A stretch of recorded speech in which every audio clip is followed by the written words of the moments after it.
حضرات میں نے ابھی عرض کیا کہ یہ کشمیر اسلام کی دولت ہم کشمیریوں تک کیسے پہنچی ہے. ظاہر ہے بہت تفصیل سے بیان کرنے کا موضوع ہے لیکن اس کے تفصیل کا موقع نہیں ہے. ویڈیو کو لائک اور شیئر کر دیں اور ہمارے چینل کو سبسکرائب کر کے بیل آئیکن کو ضرور دبا دیں. اختصار کے ساتھ اتنا سمجھیں کہ محمد رسول اللہ نے یہ دین صحابہ کرام کے حوالے کیا. صحابہ کرام نے ملکوں میں اسلام کو پھیلایا. اس وقت انہوں نے مکہ اور مدینہ جیسی مقدس جگہ چھوڑ دی اور جہاں جہاں تک جا سکے وہاں تک صحابہ پھیلتے گئے اور اسلام پھیلتا گیا. چنانچہ صحابہ 1 لاکھ سے زیادہ بڑی تعداد میں تھے لیکن مکہ اور مدینہ کی زمین میں صرف 10,000 صحابہ دفن ہیں. باقی تمام ملکوں میں پھیل گئے. اور وہ جانتے تھے کہ اللہ کے نبی نے ہمارے کندھوں پر یہ ذمہ داری رکھی ہے. یہ دنیا کے تمام انسانوں کی امانت ہمارے پاس ہے. دنیا کے تمام انسانوں تک یہ دین پہنچانا ہے. چنانچہ ہزاروں صحابہ جو ہیں وہ عراق اور ایران کی سرزمینوں دفن ہیں. ہزاروں صحابہ جو ہیں وہ مصر اور افریقہ کی سرزمینوں میں دفن ہیں. ہزاروں صحابہ جو ہیں وہ شام کے ملکوں میں پہنچے. یہاں تک کہ ابو ایوب انصاری رضی اللہ تعالیٰ عنہ ترکی پہنچے ہیں اور ترکی میں وہ دفن ہیں. ظاہر ہے ان کو بھی شوق رہا ہوگا کہ ہم مدینی کی سرزمین میں دفن ہو جاتے مگر اسلام کو پھیلانے کی جذبے کے ساتھ وہ نکلے اور ترکی میں جا کر کے دفن ہو گئے. ترکی کا آیا صوفیہ، جہاں آیا صوفیہ نظارہ ہے انسانوں کے لیے ویسے اہل ایمان کے لیے وہاں کشش کی چیز ہے کہ ابو ایوب انصاری رضی اللہ عنہ وہی دفن ہے جو مدینہ طیبہ میں محمد رسول اللہ کے میزبان بنے تھے. جب محمد رسول اللہ صلی اللہ علیہ وسلم مدینہ تشریف لائے تو ابو ایوب انصاری رضی اللہ عنہ کا گھر آپ کا مہمان خانہ بنا اور اسی میں آپ نے قیام فرمایا تھا.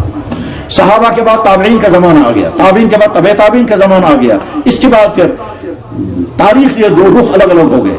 علمی اعتبار سے اسلام آگے چلا. علمی اعتبار سے محدثین، فقہا، متکلمین اور اولیاء کے ذریعے سے. اور سیاسی اعتبار سے اسلام آگے چلا حکمرانوں کے ذریعے سے.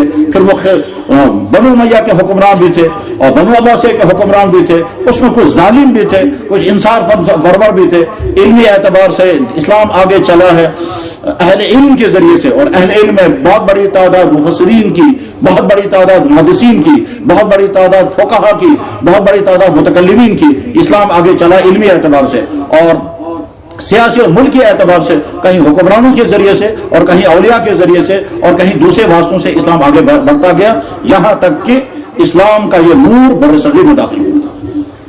بر صغیر میں اسلام کس طرح سے آیا ہے، محمد ابن قاسم ملتان تک کیسے پہنچے اور کراچی میں انہیں اسلام کا جھنڈا کیسے لا رہا ہے، وہ تاریخ میں وہ اس وقت ہمارا موضوع نہیں ہے. ہمارا موضوع یہ ہے کہ کشمیر میں اسلام کی نعمت اور اسلام کی دولت کیسے آئی ہے.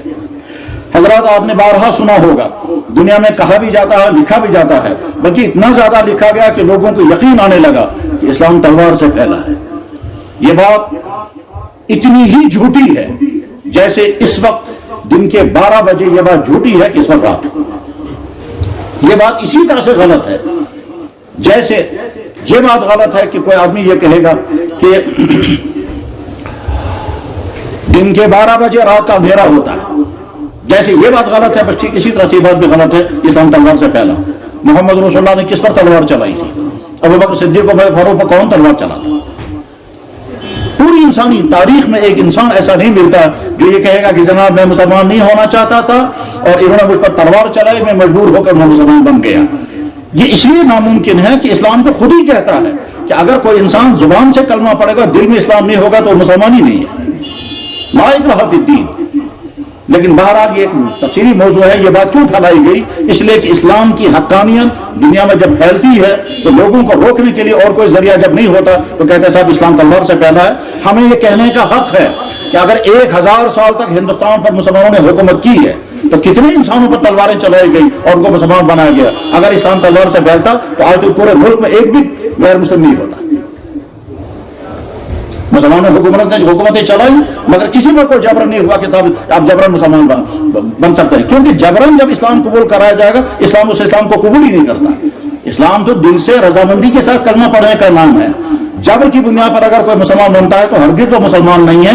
اس بات کو اگر ہم تفصیل دعوی کے ساتھ کہنا چاہیں گے تو ہم کہہ سکتے ہیں کشمیر کی تاریخ بتاتی ہے کہ یہاں ایک اللہ کا بندہ آیا تھا عبد الرحمن بلبل اور یہاں کے بادشاہ کو اس نے اسلام کی دعوت دی اور مسافر انسان داعی دین بن کر کے اس ملک میں پہنچا ہے. اس کا کوئی سپورٹر نہیں ہے، اس کے پاس کوئی امونیشن نہیں ہے، اس کے پاس کوئی فوج نہیں ہے. وہ ایک مسافر انسان ہے اور یہاں کے بادشاہ کے ساتھ اس نے ملاقات کی اور اسلام کی دعوت پیش کی تو رنگ چند جو اس زمانے کا کشمیر کا حکمران تھا وہ مسلمان بنتا ہے اور اس کا نام صدر الدین پڑ گیا. کشمیر کی تاریخ میں پہلا باقاعدہ مسلمان ہونے کا واقعہ تاریخ میں یہی ملتا ہے. اس کے معنی یہ نہیں ہے کہ اس سے پہلے مسلمان یہاں نہیں آئے ہیں، یقیناً آئے ہوں گے.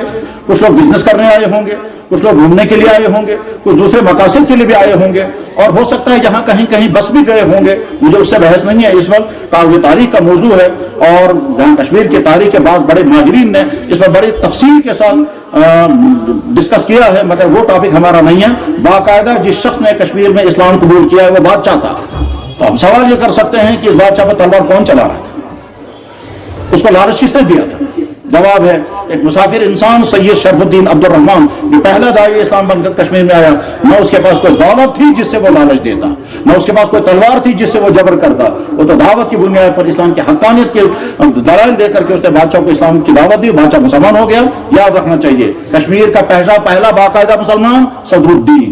اس کا پہلا نام کیا تھا؟ رنچند. اس کا مذہب کیا تھا؟ اس کا مذہب بدھ تھا. یہ بدھ کیسے بنا تھا وہ ہمارا ٹاپک نہیں ہے.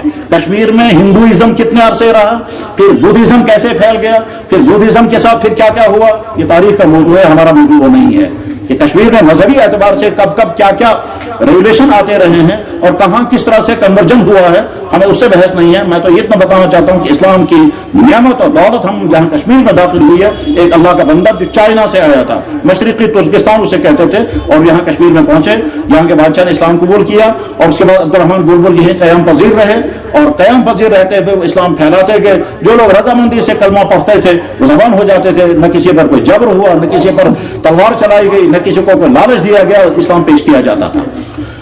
عبد الرحمان بلبل کی دعوت پر جو بادشاہ مسلمان بنا تو اس کے دل میں آیا ہوگا کہ میں باقی تمام لوگوں کو جبرن مسلمان بناؤں گا. تو عبد الرحمان بلبل رحمہ اللہ تعالیٰ نے سختی سے بنا کر دیا کہ کسی پر جبر کرنے کا حق نہیں ہے، کسی پر دباؤ ڈالنے کا حق نہیں ہے، کسی کو کوئی لالچ نہیں دے سکتے ہیں. دین اسلام پیش کیا جائے گا جس کو اللہ توفیق عطا فرمائیں گے، جو اس کو سمجھے گا، جس کو دین اسلام قبول کرے گا. عبد الرحمان بلبل یہیں قیام پذیر رہے.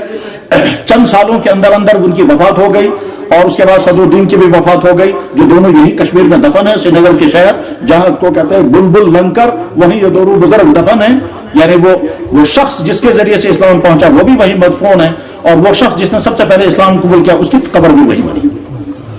اس کے بعد پھر تاریخ میں کیا ہوا میں اس کو نہیں چھیڑنا چاہتا، وہ لمبی بحث. لیکن 2 یا 3 4 یا 5 سال کے بعد یہاں ایک دوسرا حکمران کھڑا ہو گیا، اور اس حکمران کا نام تھا، اصل میں اس کا نام تھا شاہ مرزا. اور اس نے جب حکومت پر قبضہ کیا، کس طرح سے قبضہ کیا اور حالات کیا پیش آ گئے، یہ تاریخ میں پڑھنے کی چیز ہے.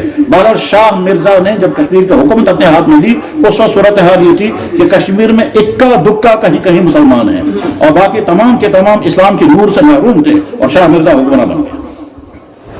اس شاہ مرزا نے جب حکومت اپنے ہاتھ میں لے لی تو اس نے اپنا نام بدل دیا، اور اپنا نام اسے رکھا سلطان شمس الدین شاہ میر، سلطان کشمیر. بس یہ پہلا باقاعدہ مضبوط حکمران ہے جو اس خطہ کشمیر پر حکمران ہیں. اقلیت میں چند افراد ہیں جو حکومت کے ایوانوں میں تھے، وہ مسلمان ہو چکے تھے، اور عوام تمام کی تمام اسلام سے باہر ہیں. سلطان شمس الدین شاہ میر نے نظام حکومت چلایا، چونکہ وہ بڑا مدبر انسان تھا، بڑا دور اندیش انسان تھا، اس لیے اس نے بہت اچھی طرح سے نظام حکومت چلایا. لیکن اللہ کا فیصلہ یہ ہوا کہ وہ زیادہ زندہ نہیں رہ سکا، چند سالوں کے اندر اس کی وفات ہو گئی. اس کے بعد پھر اس کا بیٹا جمشید خان آیا، اس کے بعد اس کا بیٹا جو ہے علاؤدین آیا، اس کے بعد اس کا بیٹا، اس کا بھائی جو ہے وہ قطب الدین آیا. تو قطب الدین یہاں کشمیر میں حکمران تھے. صورتحال یہ تھی کہ جو چند مسلمان تھے وہ مسلمان تو تھے لیکن وہ اسلام کو نہیں جانتے تھے، نہ ان کو عبادات معلوم تھی پوری، نہ ان کے ساتھ نہ ان کو حلال و حرام کا علم تھا، نہ ان کو اسلامی اخلاق کا علم تھا. بس زبان سے کہتے تھے مسلمان ہیں، کیونکہ اسلام سیکھنے کا ان کو موقع نہیں ملا تھا، اور سکھانے والا بھی کوئی نہیں تھا. قطب الدین کشمیر میں حکمران ہیں. تو شاہ ہمدان رحمہ اللہ تعالیٰ تشریف لائے. شاہ ہمدان کی پوری تاریخ الگ ہے، اس کو میں تفصیل کیا تھا اس وقت بیان نہیں کر سکتا. 12,000 شاہ ہمدان رحمہ اللہ تعالیٰ کشمیر تشریف لائے. تو تاریخی طور پر یہ بات ذہن میں رہنی چاہیے، کشمیر میں حکمران قطب الدین ہیں. شاہ ہمدان رحمہ اللہ تعالیٰ اپنے خطے سے تشریف لائے. وہ بہت اونچے خاندان کے فرد تھے، ان کے والد بہت بڑے اپنے علاقے کے گورنر بھی تھے. وہ مالی اعتبار سے بڑے خوشحال تھے، دینی اعتبار سے بہت اونچا مقام تھا، روحانی اعتبار سے بہت بڑا مقام تھا. اور اس کے ساتھ ساتھ ہی ایک چیز اور بھی تھی، اور وہی اصل چیز تھی، وہ یہ کہ شاہ ہمدان بھی پیدا بھی نہیں ہوئے تھے. تو ایک بزرگ کے خواب میں جناب رسول اکرم صلی اللہ علیہ وسلم تشریف لائے، اور آپ نے فرمایا فلاں آدمی کے گھر میں بچہ پیدا ہوگا، اس کا نام علی رکھنا.